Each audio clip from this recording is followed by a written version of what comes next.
ఈ నిర్మకాండంలో మనం కొన్ని అంశాలు ధ్యానం చేస్తూ వచ్చాం.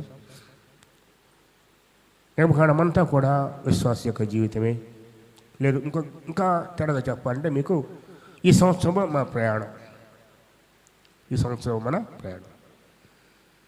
ఈ సంవత్సరం అంతటిలో ఈరోజు ఇలా ఉంది, రేపు ఎలా ఉంటుందో నీకు నాకు తెలియదు. ఈ మార్గంలో ఎన్నో సమస్యలు రావచ్చు, ఇబ్బందులు రావచ్చు, కష్టాలు రావచ్చు. గత సంవత్సరం చూసాం కదా, అనుకోని రీతిగా ఎన్ని ఆపదలు వచ్చాయో, అనుకోని రీతిగా దీవబడ్డాం, ఊహించిన మన జీవితాల్లో జరిగాయి. కథలో కూడా అనుకోని మన పట్ల దేవుడు చేశాడు, అలాగే తప్పించాడు కూడా, విడుదల ఇచ్చాడు కూడా. అలాగే ఈ సంవత్సరం కూడా మన జీవితాలు ఉండబోతున్నాయి, ఇలాంటి అనుభవాలు రాబోతున్నాయి. ఒకటే గుర్తుపెట్టుకోండి, అది మేలైనా కీడైనా క్షేమమైన దుఃఖమైన ఆయన మనతో ఉండే దేవుడు. ఒక నిరీక్షణ మనకు ఉంటే చాలు. గత 1వ తేదీ 3 అనుభవాలు ధ్యానం చేశాం. ముందుగా వాళ్ళు రామశస్సులో ఉన్నారు, అది వాళ్ళకి ఒకప్పుడు క్షేమకరం, కానీ అది తర్వాత మరణంగా మారింది. అక్కడి నుంచి దేవుడు విడుదల చేసి తీసుకెళ్తూ వస్తే ఎర్ర సముద్రం అడ్డుగా వచ్చింది. ఒక్క రాత్రిలో దేవుడు తూర్పు గాలిని పంపి సముద్రమును ఆరిపోజేశాడు. ఆరిన నేల మీద ప్రజలందరూ కూడా నడిచారు, చూస్తాం. తర్వాత షూర్ అరణ్యములకు వెళ్ళారు, నీళ్లు దొరకలేదు, నీళ్ళు అనుభవాలు. 3 దినాలు వెళితే మారాకి చేరారు. ఆ మారాకి ఎలా ఉన్నాయంట? చేదుగా ఉన్నాయి. అప్పుడు దేవుడు ఏం చేశాడు చెప్పండి? దేవుడు చేసే ముందుగా మోషే చేసే పని ఒకటి ఉంది, ప్రజలు చేసే పని ఒకటి ఉంది కదా. ప్రజలు సనిగారు, మోషే దేవునికి మొరపెట్టాడు. మొరపెడితే దేవుడిని చేశాడు, ధ్యానం చేశాడు. మీకు ఒక చెట్టును, అది ఎక్కడుంది ఆ చెట్టు? అప్పటిదాకా కూడాను ఆ పక్కనే ఉంది. మన మాట చెప్పమంటారా, ఎంతోమంది ఆ దారిని వెళ్ళుంటారు అరణ్య మార్గాన కదా. ఈ నీళ్లు తాగి బాధపడ్డాడు తప్పితే ఒక్కరికి కూడా ప్రార్థన చేయాలని ఆలోచన రాలేదు, దేవుడు వెతకాలి ఆలోచన రాలేదు. మరి వెతుకుంటే దేవుడు చూపించాడు ముందుగానే. అంతెందుకండి, ఏలియా ప్రవక్త ఆరోహణమై వెళ్ళిపోయాడు. ఎలీషా ప్రవక్త మీద అభిషేకం వచ్చింది. ఆ దప్పటి తీసుకుని యోర్దాను కొట్టి రెండుగా చీలింది నడుచుకుంటూ వచ్చాడు. ప్రవక్తలందరూ శిష్యులందరూ కూడాను 50 మంది ఎలీషా గారిని చూడగానే ఏలియా గారి ఆత్మ ఆయన మీద ఉందని నమ్మి ఆయనతో ఉంటూ ఉన్నారు. ఎరుకో పట్టణానికి వెళితే వాళ్ళు అన్నారు, అయ్యా ఈ పట్టణం రమ్యంగా ఉంది కానీ ఈ నీళ్లు ఉప్పుగా ఉంటాయి, పనికి రావు కదా. ఆ నీళ్ళు బాగు చేసాడు లేదా? అంతవరకు వాళ్ళు అడగలేదు, దేవుని దగ్గరికి పోలేదు, దేవుని దగ్గర పోలేదు.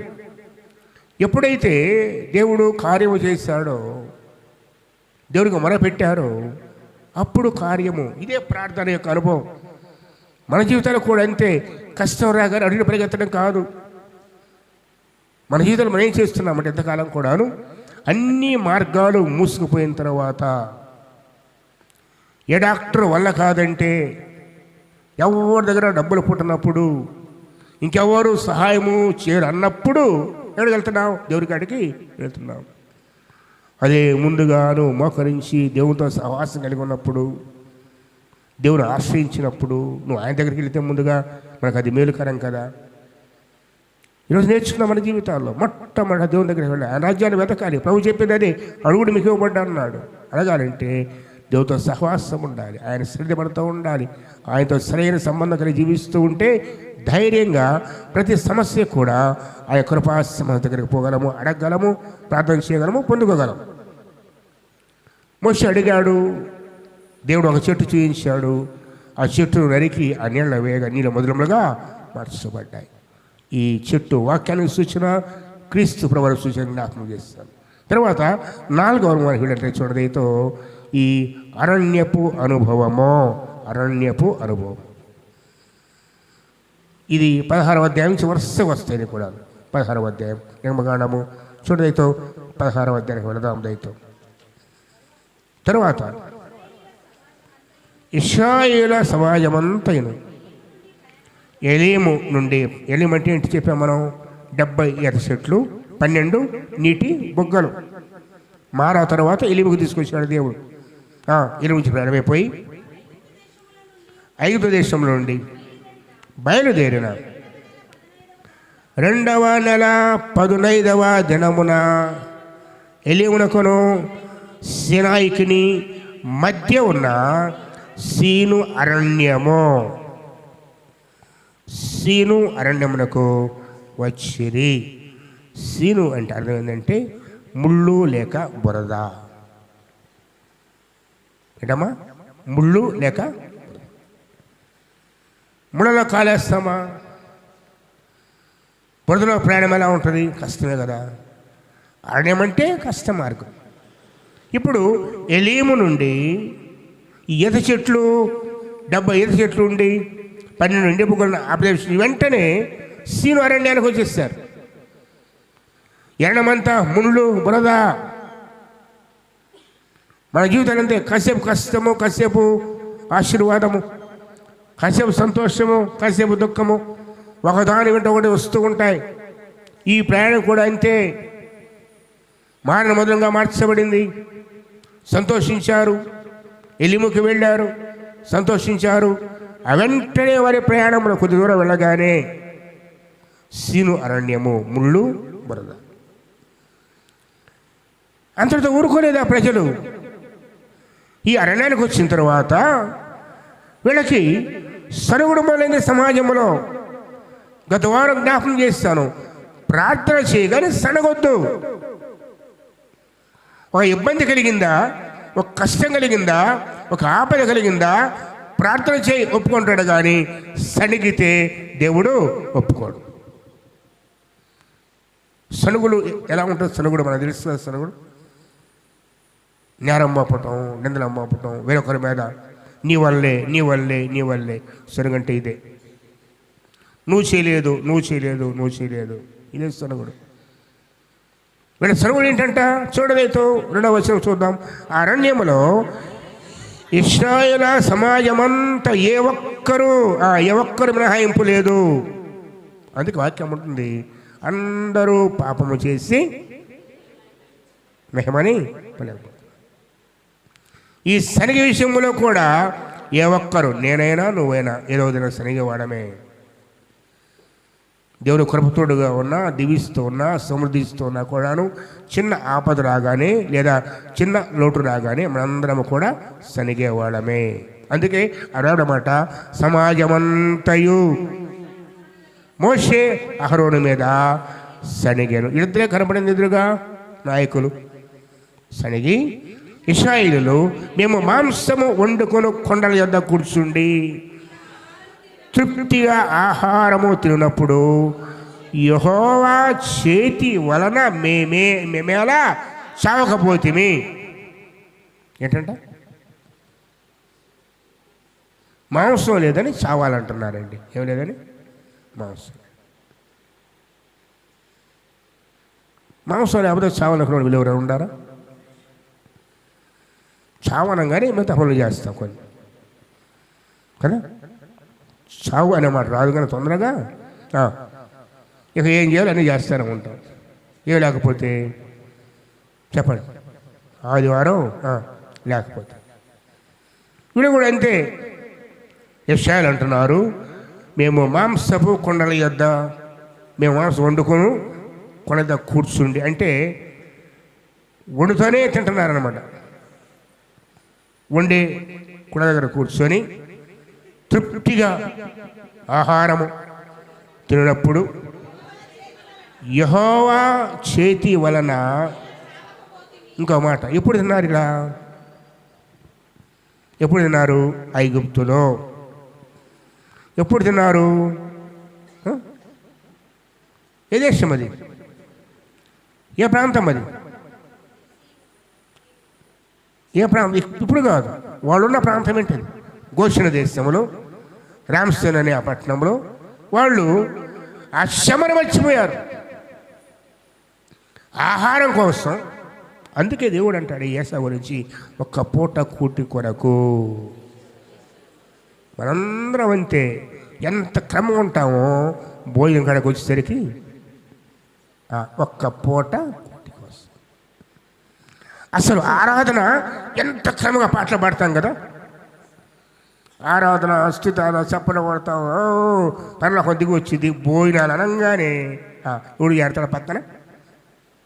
చెప్పండి, మనమే, ఎవరో కాదు, మనమే. వెనక ముందు నెట్టి పడేటివి ఉండైనా సరే ముందు నీ ప్లేట్లో పడాలి. ముసలోళ్ళు ఉండని, పిల్లలు ఉండని, వాళ్ళు తప్పని చెప్తాడు. అందరూ కూడా నమ్మలే కూడా ఆగాం. ముందు ముందు నేను. వాస్తవ కాదా? మన జీవితాలే బైబిల్ అంతా ఉండేది. అమ్మ ఎవరిదో కాదు, మనదే, మన జీవితాలే. ఆ శ్రమలు మర్చిపోయారు, వెట్టి చాకిని మర్చిపోయారు, కోడా దెబ్బలు మర్చిపోయారు, చదువుబల జీవితాన్ని మర్చిపోయారు. ఇవన్నీ ఇక్కడ గుర్తొచ్చింది తిండి. గుర్తొచ్చిందండి తిండి. మేము మాంసపు కొండ దగ్గర కూర్చుని తృప్తిగా తిన్నప్పుడు మేమేలా చావకపోతిమి. మళ్ళీ ఎవరు చేస్తున్నారంట? మళ్ళీ దేవుని తీసుకొస్తున్నారు. ఇక్కడ దేవుని మధ్యలో లాగుతున్నారు. విడిపించి నడిపించి పోషిస్తున్న దేవుని ఆయన చంపేవాడు. ఆయన చంపేవాడైతే ఈరోజు దాకా ఉంచుతాడు నిన్ను నన్ను. ఇంకో మాట అడుగుతాను, ఇవాళ తారీఖు ఎంత? ఏ నెల? ఏ సంవత్సరం? ఈరోజు దాకా ఎందుకు బతుకున్నావు? చంపేవాడమైతే ఈరోజు దాకా తెస్తాడా? ఎప్పుడు ఆ కొడలు కాడే కదా. అది మర్చిపోయి తృప్తి లేని జీవితాలతో దేవుడిచ్చిన వారు తృప్తి అవ్వకపోతే బ్రతికలాగే ఉంటుంది. ఏమిచ్చినా ప్రభు దేవా స్తోత్రం అన్నావంటే నీ జీవితం వేరుగా ఉంటుంది. తృప్తి లేదనుకోండి, ఇదే. అందులో దేవుళ్ళు లాగుతున్నారు. యెహోవా చేతిలో మేమేలా చావకపోతే మీ జాగ్రత్త. ఆపద జరిగినప్పుడు, కష్టం వచ్చినప్పుడు, లోటు కలిగినప్పుడు, ఇబ్బంది కలిగినప్పుడు దేవుని చేతిలో చావలేని మాట తీసుకురావద్దు మీరు ఎన్నడూ కూడాను. ఆయన చంపేవాడు కాదు, నిన్ను బ్రతికించే దేవుడు, నిన్ను దీవించే దేవుడు ఆయన. అది మర్చిపోయి దేవుని మీద నిందలు వేస్తున్నావు, జాగ్రత్త. అది కూడా దేనికోసం? ఒక పూట మాంసం తిండి. వీళ్ళు బయలుదేరి మూడు నెలలు అయింది. ఈ 3 నెలల్లో ముక్క తగల. 3 నెలలు. ఈ 3 నెలలకి విరక్తి తిరిగింది. లేక ఏ పొద్దు ఈ మన్నా కుదివగి లేకపోతే ఏముందేడా సవి సారవలేదు అని తిట్ట మొదలుపెట్టి. అది తిట్ట ఎవరిని? దేవుని మీద. అంతేకాదు, చూడండి దైతం, ఈ సర్వ సమాజము ఆకలి చేత చంపుటకు. ఒక్క మాట ఆలోచిద్దాం. అందుకే దేవుడు బుద్ధి చెప్పాడు తెలుసా, మనుష్యుడు రొట్టె చేత మాత్రమే కాదు కానీ దేవుని వచ్చే ప్రతి మాట వల్ల బ్రతుకుతాడు. అందుకే చెప్పింది ఆయన. ఊరక నువ్వు బ్రతకాలంటే మాంసం కాదు, పౌష్టికాహారం కాదు, శ్రేష్టమైన గోధుమల గింజలు కాదు, నేను కావాలి, నా మాట కావాలి. ఎవరి మాట? దేవుని మాట. అది మర్చిపోయి ఆకలితో మేమేలా చావాక, ఆకలితో చంపుటకు ఈ అరణ్యములోనికి బొమ్మను అక్కడ నుండి తోడుకొని వచ్చితని వారితో అనగా. ఇవన్నీ ఎవరింటున్నారమ్మా? ఇప్పుడు మోషే పోయి చెప్పలేదు. ఇశ్రాయేలీయులు సనిగిన సనుగులన్నీ నేరుగా దేవుడే వింటున్నాడు. దేవుడే వింటున్నాడు. ఒక మాట జ్ఞాపకం వస్తుంది. ఆది కాండానికి వెళ్ళండి ఒక్కసారి. ఆది కాండంలో సొదొమ గొమొర్రా గురించిన ఆ విషయంలో దేవుడు అబ్రాహాముతో ఒక మాట అంటాడు. చూద్దాం. ఆది కాండము 18వ అధ్యాయము 2వ వచనం. అప్పుడు ఆ మనుష్యులు, ఒక నిమిషం కొంచెం ముందు కూడా వెళ్దాం. అబ్రహాముతో దేవుడైన మాట కూడా విందాం. అబ్రహాముతో దేవుడైన మాట 18వ అధ్యాయము 20. మరి యెహోవా సొదొమ గొమొర్రాలను గురించిన మొర గొప్పది గనుకను వాటి పాపము బహుభారమైనది కనుకను నేను దిగిపోయి నా యొద్దకు వచ్చిన ఆ మొర చొప్పున వారు సంపూర్ణముగా చేసినో లేదో చూసేదను జనాల నేను తెలుసుకుందును. తిరిగి 19వ అధ్యాయము 13వ వచనం. 19:13. మేము ఈ చోటు నాశనము చేయ వచ్చితిమి, వారిని గూర్చిన మొర యెహోవా సన్నిధిలో గొప్పదాయను. ఎవరు మొర పెడుతున్నారు? ఆదికాండం 4:10 ఎవరు మొర పెడతారు? ఆదికాండం 4:10 ఎవరు రక్తం? ఆదికాండం 4:10. అప్పుడు ఆయన, నువ్వు చేసిన పని ఏంటి? నీ తమ్ముని రక్తము యొక్క స్వరము నేలోంచి నాకు మొరపెడుతుంది. తెలుసా ఎవరికైనా ఈ రక్తం మొరపెడుతుందని?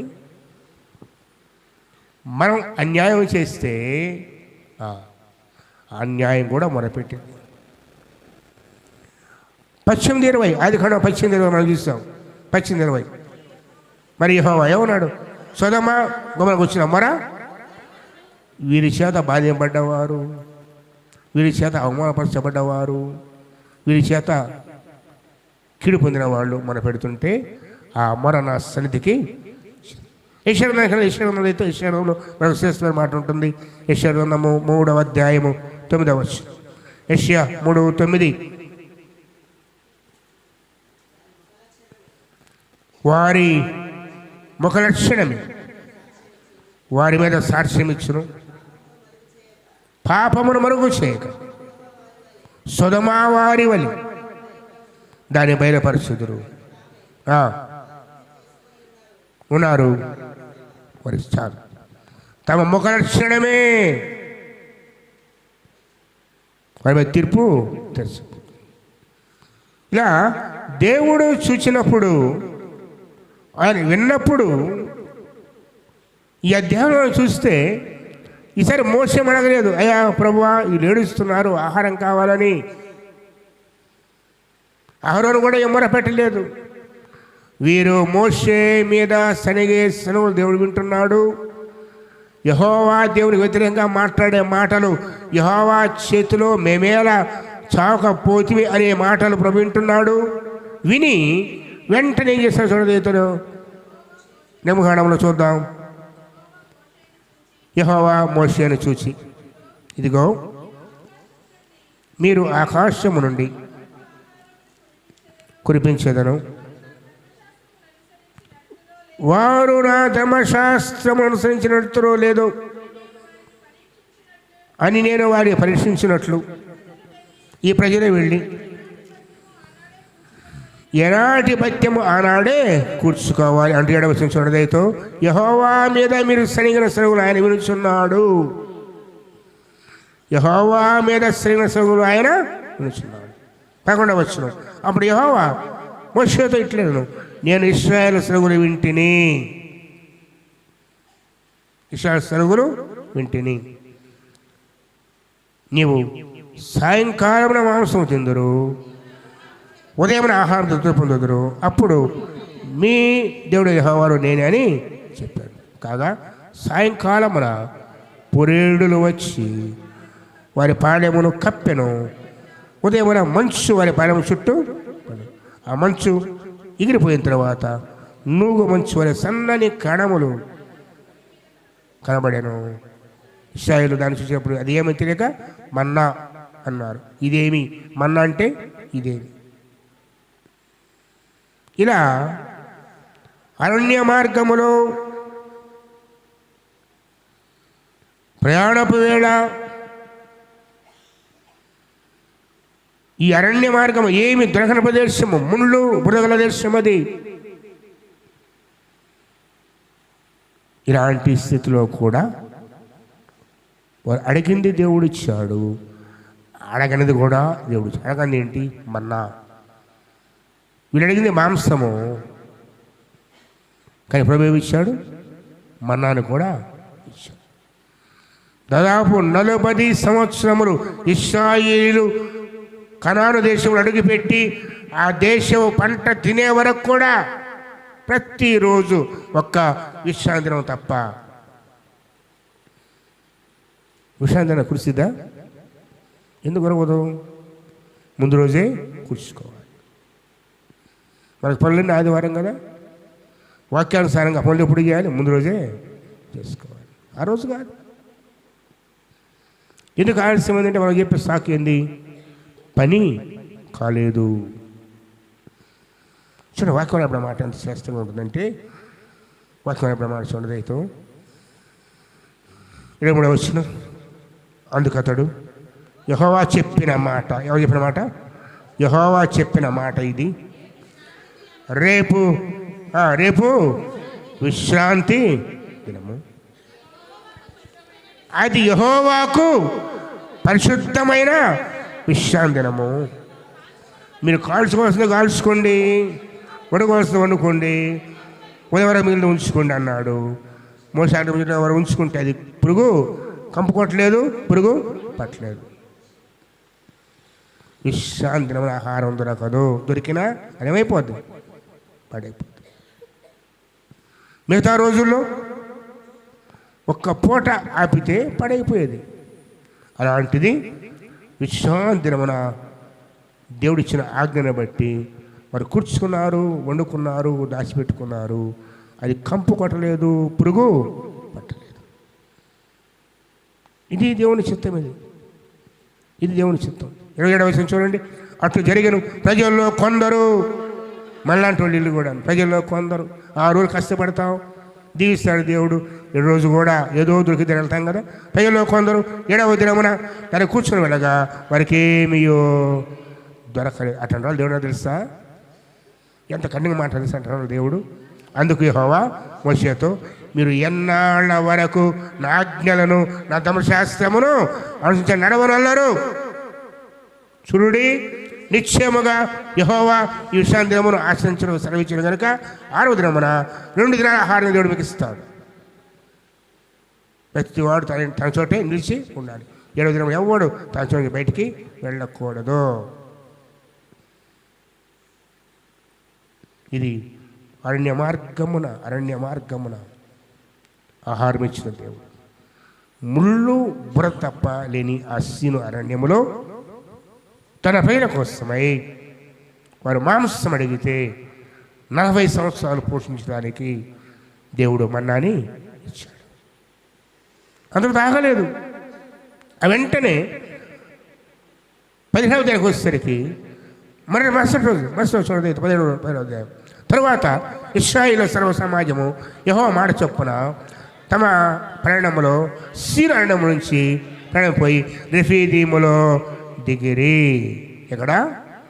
రెఫీదీము. ఇక్కడ మళ్ళా ఆహారం అయిపోయిందిగా, ఇంకా వెంటనే ఏం కావాలి? నీళ్ళు కావాలి. వీళ్ళు చూశారు కదా 3 దినాల ప్రయాణంలో నీళ్ళు లేకపోతే మొదలుగా మార్చబడ్డాయని. ఆ వెంటనే ఏలీము అనుమానం కూడా తీసుకొచ్చాడు కదా. మరలా ఎప్పుడు సనుగుతామంటే చెప్పమంటారా? పాతవి మర్చిపోతాయి. మర్చిపోతే పాత. మనకు సామెత ఉంది, పెట్టిన రోజు ఇంతే మన బతుకులు. నువ్వెంతైనా చెయ్యి, ఈ రోజు లేదా ఇదే పట్టుకుంటుంది,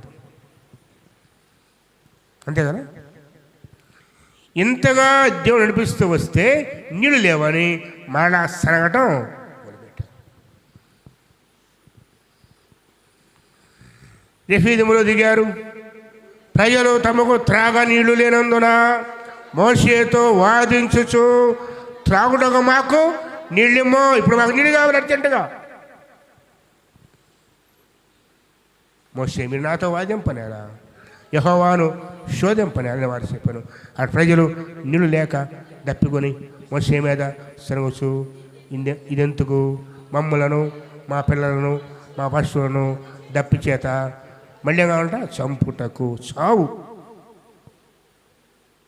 ఈ మాట ఎందరు నోట వస్తుంది కదా ఈరోజు కూడా. చస్తే బాగుండు, చస్తే బాగుండు. జాగ్రత్త, ఆ మాట రాకూడదు. ఏ స్థితి అయినా దేవుడు ఉన్నాడు, ఆయన చేతుల్లో, జీవమణ ఆయన చేతుల్లో ఉన్నాయి. శని కోపం తెప్పించొద్దు. అలా చేస్తా ఉన్న వాళ్ళని దానిలో చంపేస్తాడు ఆయన. వింటాడు. నువ్వు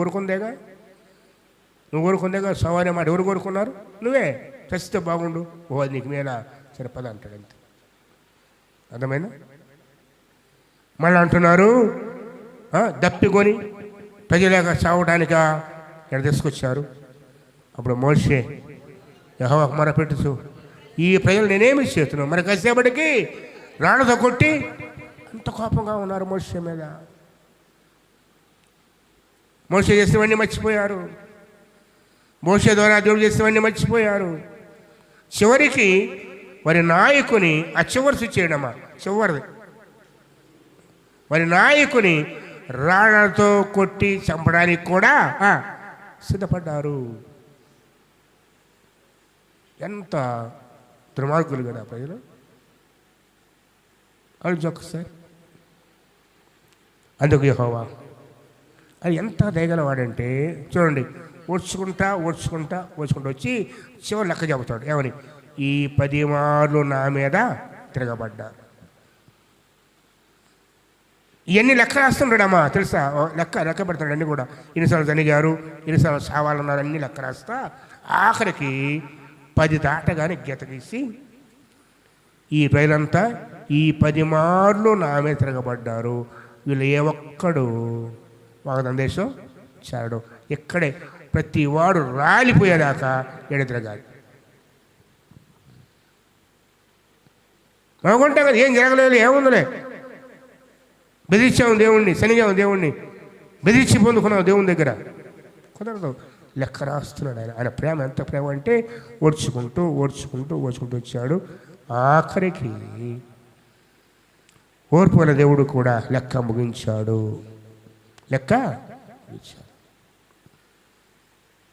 వీళ్ళు ఇంత శనిగారా, చస్తే బాగుండన్నారా?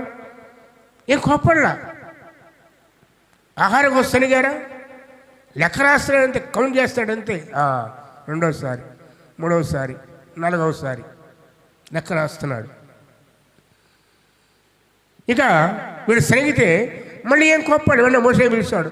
నీ విషయాలు పెద్దలు కొంత తీసుకొని ముందుగా నువ్వు నది కొట్టిన కర్రని చేత పట్టుకొని, ఇదిగో ఆ హోరేబులో బండ మీద నేను ఎదురుగా నిలుస్తాను. చూడండి ఎంత ప్రేమ గల దేవుడు, అంత ప్రేమ గల దేవుడు ఈరోజు మనతో ఉన్నాడు. ఆయన మనం శనిగిన, దూరమైన, దేవునికి అవమానం తెచ్చిన, అతిక్రమం చేసినా కూడాను సహిస్తున్నాడు, ఓడ్చుకుంటున్నాడు. కానీ ఒక రోజు ఉంది, జాగ్రత్త. ఆ దేవుని ఓర్పు కూడా ఒక పరిమితి ఉంది. లెక్క అనుభవించాలి మనం, ప్రతిదాని లెక్క. ఆయన అంటున్నాడు, ప్రభు అంటున్నాడు, ప్రజలు తప్పితే అల్లాడుతున్నారు, ఇదిగో పెద్దల కొనం తీసుకుని పోయి పెద్దకు ముందుగా నువ్వు నదిని కొట్టి, ఏ నది అది? ఎర్ర సముద్రాన్ని కొట్టినా నీ కర్రను చేత పట్టుకుని పొమ్ము, ఇదిగో అక్కడ హోరేబులోని బండ మీద నేను నీకు ఎదురుగా నిలిచేదను. ఎక్కడుంది ఆ బండ? హోరేబులో ఉంది. అది అక్కడికి ఎలా వచ్చింది? ఎవరు నిలిపారు తెలుసా మీకు? కొంతమంది అంటారు, పౌలు గారు తమ్మును వెంబడించిన బండలోనిది తాగారు. ఈ బండనంట దేవుడు ముందుగానే సిద్ధం చేశాడు అంటున్నాడు. చూడండి, దానికి నీకు నీళ్ళు వస్తాయి. నీవు ఆ బండను కొట్టగా ప్రజలు త్రాగుటకు దానిలో నుండి నీళ్లు బయలుదేరును. ఈ రోజుకున్న రాయి అక్కడ తెలుసండి, చీలిపోయిన రాయి. ఈ మధ్య చూస్తాను డాక్యుమెంటరీలో, నిర్గమకాండం మీద పెద్ద బండ చీలి మధ్యకు. వాస్తవానికి సినాయి ప్రాంతం అంతా కూడా దాన్ని ఏమంటారంటే తెల్లరాయి ఉంటుంది చూసారు, సున్నప్రాయి కొండలు లాంటివి, సున్నప్రాయి కొండలు లాంటివి. కానీ ఆ సినాయి పర్వతం పైన మాత్రం నల్లగా ఉంటుంది. ప్రభు సంచరించిందా ఆయన అగ్ని చేత కాల్చబడి ఇప్పుడు కూడా ఈ కథలుగా ఇవన్నీ కూడా ఈనాటికి సజీవ సాక్ష్యాలు ఉన్నాయి, నిలిచి ఉన్నాయి ఆ ప్రాంతాలు. టీవీలో పిచ్చి చూడకుండా చూడండి ఇశ్రాయేలు గురించి, బలపరచబడతాం. ఆ బండను చూడగానే వాళ్ళు గగురు పొడుస్తుంది. అది పెద్ద బండ రెండుగా చిరితే నీరు పారే ప్రాంతం కూడా ఒక నదిలాగా మైదానంలోకి కాలువలు ఉన్నాయి ఇప్పటికి కూడా. 4,000 సంవత్సరాలు దాటినా కూడా మన దేవుడు అంతగా ప్రేమించే దేవుడు. ఎన్ని కావాలి? ఓ ట్యాంక్ అనుకుంటున్నారా? బండ్ల నుంచి ఎన్ని వచ్చాయి అనుకుంటున్నారు? 20 లక్షల మంది పేర్లు తాగటానికి, పశువులు తాగటానికి కావాల్సిన నీళ్లు. ఒక నది వచ్చిందన్న బండ నుంచి ఒక నది పారింది. ఇది దేవుని కాపుదల, ఇది దేవుని ప్రేమ. దేవుని ప్రేమను లెక్కించలేము, మనం కొనవలేము. ఎక్కడ కోసమై అని ఏం చేస్తాడో నువ్వు అడిగితే నువ్వు జ్ఞాపకం చేస్తున్నాను. ఇటు దేవుని ఈరోజు మనం కలిగి ఉన్నాం కదా, మన దేవుడే కదా ఆయన. ఎందుకు నువ్వు ఇంకా సరుగుతున్నావు, ఇంకా గొడుగుతూ ఉన్నావు? ఎందుకు దేవుని దూరం అయిపోతూ ఉన్నావు? ఎందుకు దేవునికి తప్ప అన్నిటికీ స్థానం ఇస్తున్నావు జీవితంలో? ఎందుకు ప్రభు సమయం నవ్వలేకపోతూ ఉన్నావు? ఆయన మాట ఎందుకు వినలేకపోతూ ఉన్నావు? ఇన్ని కార్యాలు చేసిన దేవుని ఈ సంవత్సరం అంతా మనం కలిగి జీవించాలి. మన జీవితకాలమంతా ఆయన వెంబడిస్తే ఎంత భద్రత కదా. నువ్వు సణిగిన గుణిగిన చావాలన్నా కూడా చంపక నడిపిస్తున్న దేవుడు కదా ఆయన. చూడండి దేశం రాయబడింది అక్కడ, ఒక బండ ఎదుట 6వ వచనం, ఇదిగో అక్కడ హోరేబులోని బండ మీద నేను నీకు ఎదురుగా నిలిచేదను, నువ్వు ఆ బండను కొట్టగా ప్రజలు త్రాగుటకు దానిలో ఉండే నీళ్లు బయలుదేరునని మోషేతో సెలవయ్యగా, మోషే ఇశ్రాయేలు పెద్ద యొక్క చేసాను. అప్పుడు ఇశ్రాయేలు చేసిన వాదను బట్టి యెహోవా మధ్య ఉన్నాడు లేదని యెహోవాను శోధించిన బట్టి ఆ చోటికి మస్సా అనియు మెరియబా అనే పేర్లు పెట్టబడెను. మెరీబా అనుభవం ఇది. నీళ్ళు లేవు, వివాదం చేశారు దేవునితో. కానీ కృప చూపిన దేవుడు ఆ బండ నుండి వాళ్ళకు నిలిచాడు, బండ నుండి నిలిచాడు. జ్ఞాపకం చేస్తున్నాను, మన జీవితాల్లో ఏ లోటున్నా ఆయన ఒక్కడే తీర్చగలడు. ఏ మోషే వల్ల కాదు, ఏ ఆరోన్ వల్ల కాదు, ఏ దైవజన్ వల్ల కాదు, ఏ ఎంత గొప్ప సేవన వల్ల కాదు. సహాయం చేసేది మన ప్రభు అయిన యేసుక్రీస్తు మాత్రమే, ఆయన మాత్రమే. మోషే కూడా ఎవరైపు చూడాలి? ప్రభు వైపు చూడాలి.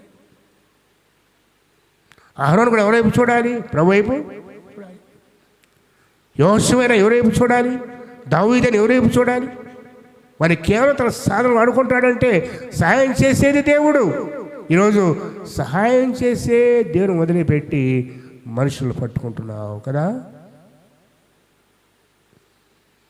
కొరవ చూపే దేవుని విడిచిపెట్టి రాజులను నమ్ముకుంటున్నావు, అధికారులను నమ్ముకుంటున్నావు. అందుకే ప్రభు అంటాడు, దావీదు అంటాడు, మనుషులు నమ్ముకుంటే యెహోవాను ఆశ్రయించుట, రాజులను నమ్ముకుంటే కంటే యెహోవాను ఆశ్రయించుట మేలు. ఎందుకంటే వాళ్ళైనా మనసు మార్చుకుంటారేమో కానీ దేవుడు మనసు మార్చుకునేవాడు కాదు, నిన్ను నన్ను త్రోసివేసేవాడు కాదు. శూరరణ్యమో బురదాముళ్ళు ఆహారం సిద్ధపరిచిన దేవుడు. ఇగో ఇక్కడికి వచ్చేసరికి మరలా నీళ్ళు లేవు. రెఫీదీములో బండ నుండి నీళ్లు. మన మాట చెప్పాలంటే ఈనాటికైనా ఈనాటికైనా ఏ ఒక్కరూ బండ నుండి నీళ్లు తెప్పించలేరు. ఎంత గొప్పవాడు బండను భగవాడు. సంవత్సరాల తరబడి, వేల సంవత్సరాల తరబడి సముద్ర పడుకున్న బండలు ఉంటాయి. కొన్ని బండలు తీసుకొచ్చి పగలు కొట్టినా ఒక చుక్క నీరు. అది లక్షణం కాదు, అది అసాధ్యము. కానీ దేవుడు అసాధ్యమును సాధ్యంగా మార్చగల దేవుడు మన దేవుడు. బండ నుండి నీరు ఒక చుక్క కాదు, 2 చుక్కలు కాదు, ఒక ప్రవాహము. 20 లక్షల మంది ప్రజలు, వారి పశువులు, పిల్లలు త్రాగటానికి. మరి ఈ అరణ్య ప్రయాణంలో, మన జీవిత ప్రయాణంలో ఈ దేవుడు తోడుగా ఉన్నాడా? ఈ దేవుని ఆశ్రయించావా లేదా? లేదు నీ సొంత జ్ఞానము, నీ సొంత బలం మీద నమ్ముకొని వ్యర్థమైపోతూ ఉన్నావా? రోజుకే ప్రభువా నీ వైపే చూస్తాను, నా చేయి పట్టుకోండి తండ్రి, నడిపించిన ఆయన. 4 దినాలు గడిచిపోయేప్పుడే ఇంకా 361 రోజులు ఉన్నాయి. 1 కాదు 2 కాదు, 361 రోజులు. ఏమున్నాయో మనకు తెలియదు, నీకు నాకు ఎవరికి తెలియదు. కానీ ప్రభు ఉంటే శివారణ్యంలో కూడా ఆహారము ఇస్తాడు. రెఫీదీములో నీళ్లు లేని చోట బండ నుండి నీళ్లు ఇస్తాడు. ఎప్పుడంటే నువ్వు ఆయనతో ఉండవాలి, ఆయనతో కలిసి నడవాలి, ఆయన కోసం బ్రతకాలి. ఈరోజు తీర్మానంతో ప్రభువా నీ కృప నాకు చాలయ్యా. ఈ లోకంలో ఏ వ్యక్తి వైపు, ఏ మనిషి వైపు నేను చూడకూడదు, నీ వైపు చూడాలి, సహాయం చేయండి. శనిగ అనుభవాలు తీసేనైనా, శనికి నేను మర్చిపోతా, నువ్వు మర్చిపోవు తండ్రి, లెక్క వేస్తున్నావు. ఎన్నిసార్లు సరిగ్గా మర్చిపోతాం కానీ దేవుడు మర్చిపోడమ్మా. నీ స్తుతి మర్చిపోడు, నీ ఆరాధన మర్చిపోడు, నువ్వు చేసిన పని మర్చిపోడు, నీ సనువులు కూడా మర్చిపోడు. గుర్తుపెట్టు, అర్థమైందా? ఏది మర్చిపోని దేవుడు వారి వారి క్రియలను బట్టి ఏమిస్తాడు? ప్రతిఫలం ఇచ్చే దేవుడు. కోపం చూడు, సరుగుతావు, నువ్వు మర్చిపోతావు. ఆడుంది గ్రంథములు విప్పబడేనో, నువ్వు శని ప్రతిసారి అడంగతులు రాయబడి ఇక్కడ ఇదిగో శనిగాడు, అండర్లైన్, జాగ్రత్త. అందుకే దినదినము ప్రభుత్వ సహవాసం కావాలి, దినదినము ఆయనతో కలిసి నడవాలి. ఈరోజు తిరుమల చేస్తాం మరలా కూడా. ప్రభా ఈనాటి వరకు సరిగుంటే నీ మీద మీరు ఇన్ని మేళ్ళు చేస్తున్నా, ఇంతగా నన్ను బ్రతికిస్తున్నా, ఇంతగా పోషిస్తున్నా, ఇంతగా కాపాడుతున్నా, ఇంతగా నా పట్ల శ్రద్ధ కలిగి ఉన్నా ప్రభువా, సరుగుతున్నానేమో క్షమించు తండ్రి. ఈ శనిగే నోట స్థుతి ఉండాలి. ఈ శనిగే నోళ్ళను మూసే ప్రభువా, నా నోటిని ముట్టి స్థితిగాంతో నింపున ఆయన, నా నోట నీ వాక్యం ఉంచండి అని ప్రార్థిద్దాం.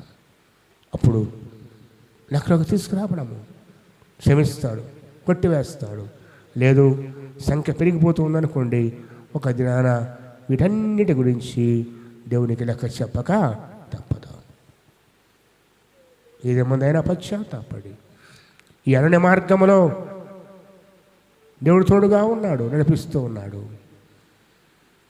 ఎన్నో అనుభవాలు దాటుకుంటూ వెళ్ళాలి మనం. ఎర్ర సముద్రం మార్గం ఉంది, మారు అనుభవాలు ఉన్నాయి, షూర్ అరణ్యం ఉంది, రెఫీదీం అనుభవం ఉంది. ఇక వచ్చే వారం అయితే యుద్ధాలు కూడా ఉన్నాయి, యుద్ధాలు కూడాను. ఆ యుద్ధాలు ఎలా జయం పొందాలో కూడా ప్రభు జ్ఞాపకం చేశాడు. యుద్ధాలు వస్తాయి, పోరాటాలు వస్తాయి.